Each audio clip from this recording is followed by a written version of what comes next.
The UK economy declined by the most in 300 years in 2020 as COVID-19 pandemic and sluggish business investment due to Brexit weighed on the country's economic performance, with its gross domestic product or GDP contracting 7.8% last year, although it was better than forecasts for an 8.1% slump. Quarterly expansion of 1% through December suggested that the UK may avoid a technical recession or 2 consecutive quarters of contraction.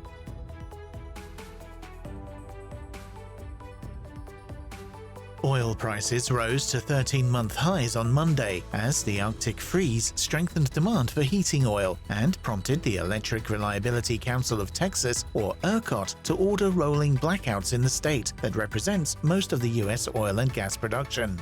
US West Texas Intermediate or WTI crude oil futures climbed 2.1% to $60.72 per barrel, while global benchmark Brent crude oil futures added 1.5% to $63.37 per barrel.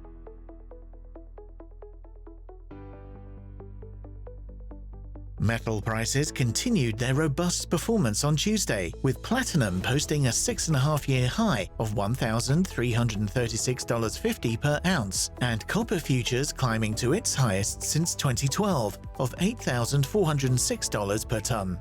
The support was mainly due to hopes for robust global demand and only a lagged response from the supply side, while gains in the past few months are gradually encouraging new supercycle talk, with major miners BHP Billiton and Glencore plc announcing huge dividends payouts.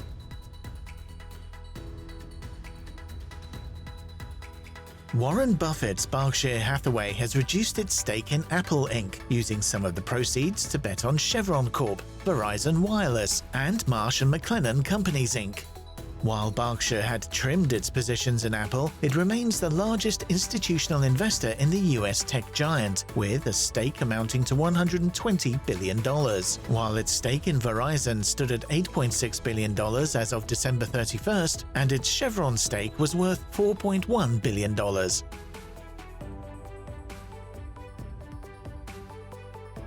Asian equities dropped on Thursday as investors locked in their gains on industries with recent strong performances in a sign of increasing concerns over global stocks' recent rally.